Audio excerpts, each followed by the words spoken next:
direto para a entrevista do dia com a Denise Campos de Toledo. E vamos falar dos retrocessos e desafios do ensino no país, as perspectivas com o novo governo. Eu converso com a Priscila Cruz, que é presidente executiva do Todos pela Educação. Priscila, boa noite. Boa noite, Denise. Sempre bom conversar com vocês aqui. Pois é, Priscila, a gente já falou várias vezes sobre os retrocessos da educação, principalmente depois da pandemia, o comprometimento do ensino, da alfabetização, entendimento de leitura, dos princípios básicos de matemática. E você participou agora da equipe de transição. Como é que foram as discussões? Você vê um encaminhamento melhor para esses problemas, a estruturação do ensino no país? Olha, basicamente, acho que é importante entender qual que é o trabalho do GT de educação ou esses GTs todos que foram formados na transição nas áreas todas. A principal função desses grupos de trabalho foi a de produzir relatórios, né? No caso, foram 2 relatórios.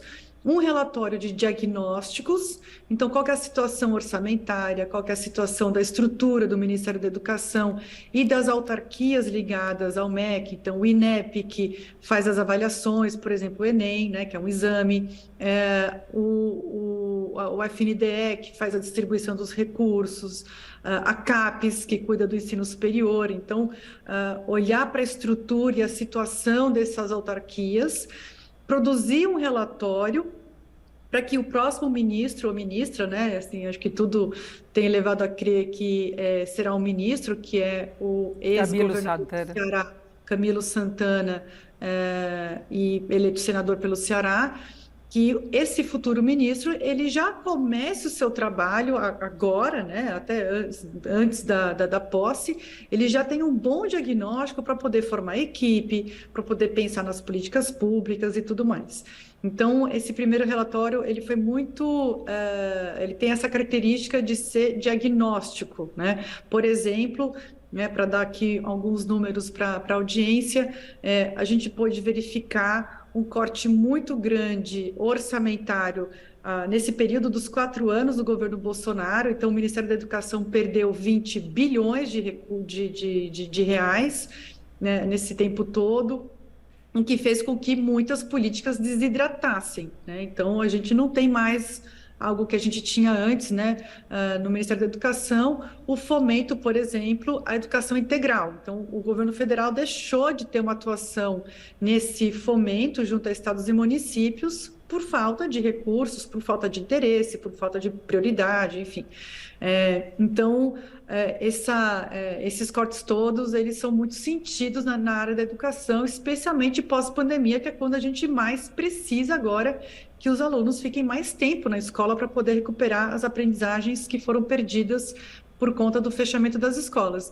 Então, houve essa queda de recursos, muito recurso, por exemplo, merenda, transporte. Tem no MEC hoje recurso, Denise, para comprar um ônibus escolar.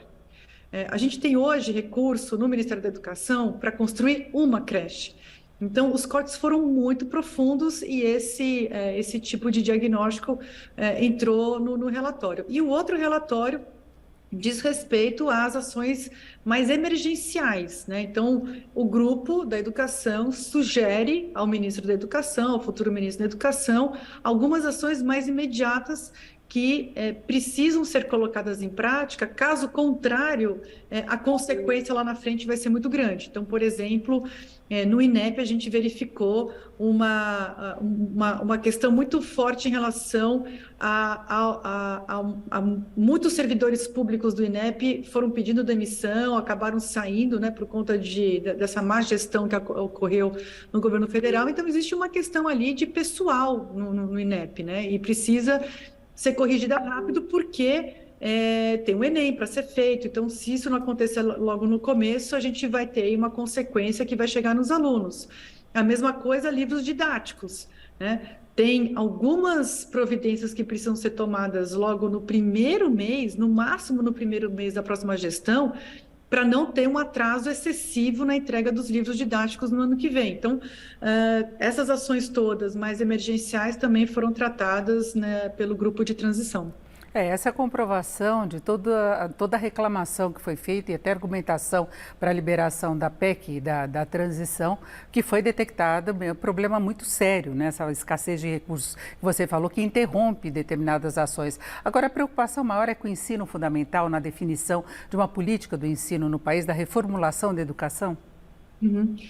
Eu diria que é para toda a educação básica, né? Começando com a educação infantil, creche, pré-escola, o ensino fundamental, né? A gente tem duas etapas no ensino fundamental, o Fundamental 1, que é o antigo primário, e o Fundamental 2, que é o antigo ginásio, e também o ensino médio, né? Que é onde a gente tem indicadores ainda muito preocupantes no país. A gente ainda não tem todos os jovens concluindo o ensino médio, e menos ainda concluindo o ensino médio com o aprendizado adequado.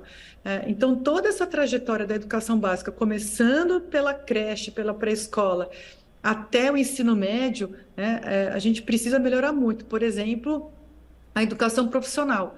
O Brasil tem 11% de matrículas no ensino profissionalizante, né? E a gente sabe, Denise, tem um monte de pesquisa, a gente ouve os alunos, a gente também vê as experiências internacionais, quer dizer, a educação profissional, ela é muito importante para combater a evasão, para dar um sentido mais forte para a educação, para esse jovem, para já prepará-lo para a atividade econômica, né, para o seu emprego, para poder já trazer renda. Essa é uma preocupação, não é uma preocupação exclusiva do jovem brasileiro. Quando a gente vê esse percentual na América Latina, é de 20%. Nos países da OCDE, que são os países ricos, 40% das matrículas do ensino médio são para educação profissionalizante. Então, a gente precisa expandir muito essa área. Estou dando aqui um exemplo, mas tem a política de recomposição da aprendizagem, né, para combater os efeitos da pandemia. Essa é uma das principais políticas que esse novo ministério vai precisar colocar em prática. Restabelecer e aprimorar o pacto federativo na educação, lembrando que a educação básica, ela é gerida pela União, estados e municípios de forma colaborativa e, né, a gente deseja que seja alinhada. E o governo anterior, na verdade, o governo atual, a gente já virou a página, né? Mas o governo atual, ele dinamitou todas as pontes, né, entre governo federal e governos estaduais e municipais no campo da educação. Então, isso também acabou dificultando muito ter uma política nacional que olhe, né, que esteja virada para a mesma direção, que esteja ali perseguindo os resultados, né, previamente pactuados. Então, a gente não teve isso também, será uma necessidade ali logo nos primeiros dias da próxima gestão, que é arquitetar e colocar de pé essa política para enfrentamento dos efeitos da pandemia na educação básica. Então, te respondendo aqui, Denise, sim, educação básica é um grande desafio do Brasil.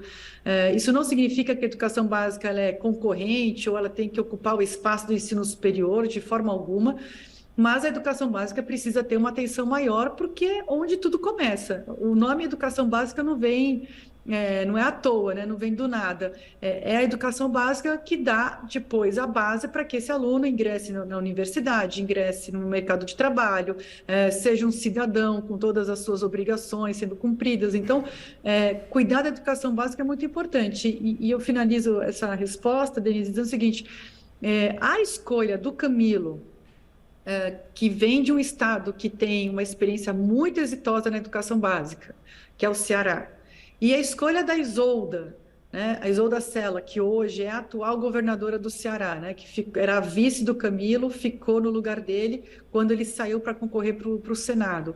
É uma das maiores gestoras da educação básica do país. O caso de Sobral, o sucesso de Sobral, tem muito a digital dela. Depois ela foi para o Estado, manteve e ampliou muito o nível educacional do Ceará, né? Manteve esse padrão Sobral, levou esse padrão Sobral para o Ceará como Estado, e ela também vai para o MEC. Então, isso já é uma sinalização que a gente vai ter um ministro e uma secretária muito importante dentro do MEC que tem uma experiência muito forte em educação básica. Então, é uma boa sinalização. Eles trazem essa experiência, né, e tem o suporte todo do que foi discutido. Priscila, para encerrarmos, temos aí menos de um minuto. Você acha que nesse governo, desse novo governo, se consegue obter resultados substanciais? Dá tempo? Dá tempo, Denise, dá tempo, até porque como a gente ficou 4 anos sem fazer nada, né?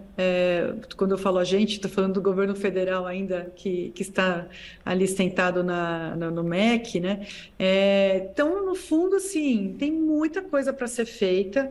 Essa será uma gestão muito melhor do que as que a gente teve, né? Com esses 5 ministros que passaram pelo MEC nos últimos 4 anos, então a gente vai ter uma gestão melhor, a gente vai ter mais resultados. O Todos acabou de fazer uma reunião, promover uma reunião dos governadores eleitos com o novo governo federal, para já começar a aquecer os motores desse novo pacto federativo pela educação básica. Agora, os resultados, a gente vai ter que ter um pouco de paciência, porque depois de todo o desmonte, pandemia, com tudo isso que aconteceu nesses últimos anos, não é que a gente vai ter, no final do ano, um resultado já maravilhoso para a educação brasileira. Nós temos que encerrar. Eu agradeço muito a participação da Priscila Cruz, diretora executiva do Todos pela Educação. Uma boa noite para você, Priscila. Obrigada. Boa noite, Denise. Até mais. Laerte. E o Jornal da